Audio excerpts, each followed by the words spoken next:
I think this was like the best thing to happen for rap right now. Like For sure. Because it's gonna put shit into perspective. Like you see, you got the top three niggas that's going at it, or really top four, because Future in this shit too. Yeah, so you can say the top four niggas going at it, and whoever else you want to insert into the beef, you can say, oh, they in it. But at the end of the day, nigga, this is about three niggas, well, two in the possible. See, and that's the thing. Two in the possible now. And that, to be honest, bro, niggas want to add everybody in the beef, and we talked about it before, shit, earlier before off mic. And maybe I didn't say this, but it's really only two niggas in the beef. That's fair. It's Dot and it's Drake and Dot in the beef. Everybody else are like you said, the possibles. Yeah. Two and a whole bunch of possibles. But when I'm looking at the whole, not the beef, but the conflict, I need Drake to focus up. I need Drake. We'll get to that. We'll get to that. But like you said, this is one of the best things that happen to rap, because it brings into perspective who's built for this and who ain't. Right. Let's go from the top. Everybody's talked about it, but Cole, we see that Cole ain't built for it. That's a fact. We saw before that Big Sean wasn't built for it. Like everybody that we had in that top 5 or the blog era or the top 3 or the top 10 of that time when they was doing freshman classes and it actually mattered, like everybody has fallen off to the wayside, or they've stood the test of times. You got the Drake, you got the Dot, you got the Coles and everybody else. Big Sean is, he's still respectable, but he's more of a legacy act now. Right. He ain't dropped the album that we cared about in a long time, or period. That's a fact. And as soon as he's about to make his comeback, this shit happens. This shit unfolds and unpacks. But like I said, bro, this is the best time for the shit. And the perfect nigga. Future's a messy nigga, bro. Yeah. I ain't gonna lie. This shit actually made me like Future even more, because it's like, I'm a messy nigga now. I realize that I'm just a messy nigga. But it's like, it's perfect to get the mess started. You know what I'm saying? Future, Metro, dropping what that was. We Don't Trust You. That first album was the first.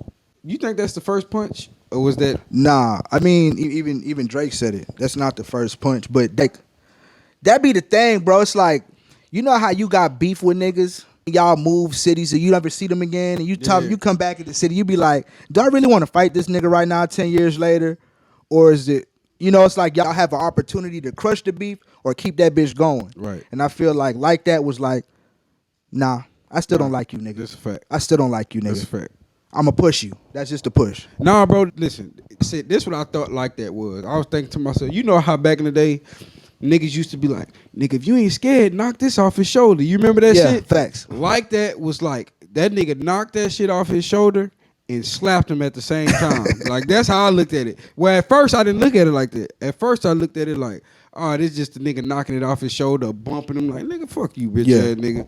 But when the J. Cole shit happened, with the 7-minute drill, when he wrote that, I'm like, oh, nah, this was a push. You know what I'm saying? This was a like, nigga, fuck you. Fuck y'all on some shit. Man, when I look at like that, well, we all know, like Malone said earlier, the first blow was Control. Right. Well, the start of this was Control. You know how you got beef with a nigga over a miscommunication? Yeah. That's all it was a big misunderstanding. Drake like, yo, I mean, like, I've done all of this for you. I've taken you these places. Like, why would you say that about me? That nigga pussy. Drake, all these niggas bitches, bro. All these niggas is bitches. But now when you see how Drake took the shit and you see how he don't, like, how he misunderstood how Dot was talking in Control, that starts a whole war where the hip hop awards, the ha jokes on you, high five, I'm bulletproof, your bullets will never penetrate. Yeah. Pin a tail on a donkey, boy, you been a fake. Nah, he went from there, and then what Drake goes to the language. Yeah, I don't know why they been lying, but your shit is not that inspiring. Yeah. And from there, we look at that nigga like, you a bitch. Because when I first heard Control, I was like, okay, this is cool. When I heard Dot go into the BT hip hop freestyle, I'm like, this is a beef that's supposed to start. That was like that for me. Right. I think that freestyle was like that. Or that little cipher was like that. Yeah, you get what I'm saying? That was how we think like that was then. But he said, you know what I'm saying? Nothing been the same since I dropped Control. Tuck a sensitive rapper back in his pajama clothes. Like, nigga, you went back to bed, nigga. You supposed to be up here with us. It's up, nigga. And all you can say is, I don't know why you been lying. Your shit not inspiring. I need more bars. That's a fact. I need a diss track. I feel like he dissed. I mean, I feel like at the time Drake ducked him because I don't think Drake could could have competed with him then. Because Drake, yeah, he was at a.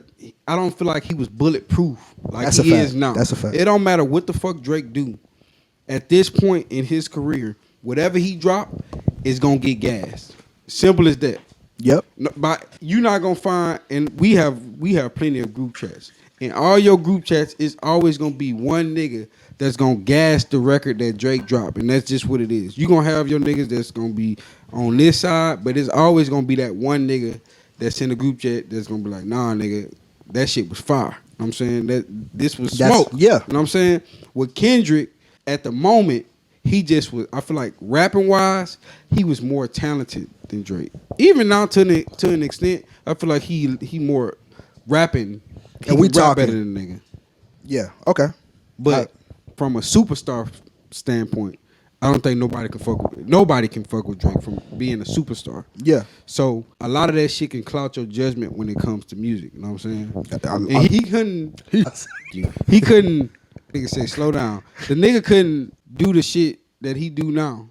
Nigga couldn't do the shit now that he can do. He could have did back then. There's no way possible. I just think, honestly, bro, back then, I don't think that Drake expected Dot to last this long as one of them niggas. You think so? Yeah, because he tried to downplay it. Like, I mean, this a little nigga. Like, he tried to make it seem like it was a nigga that wasn't gonna last that far.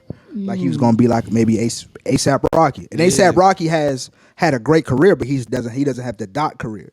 Right. So he thought maybe he's gonna be a nigga that didn't end up becoming one of the big three. Right. Maybe he didn't see Kendrick as one of those opponents to where, like you said, maybe I'm not built to handle this. Pause. It's crazy. Yeah. Handle this confrontation. Right. But I don't have to handle this confrontation because this nigga Time outlast him. Exactly. I'll outlast Tom. Yeah. It's like, you know what I'm saying? You fighting a big nigga, you let him get tired, and I don't even gotta let Tom beat him, like you said. But I think that's where it got to. But let's fast forward.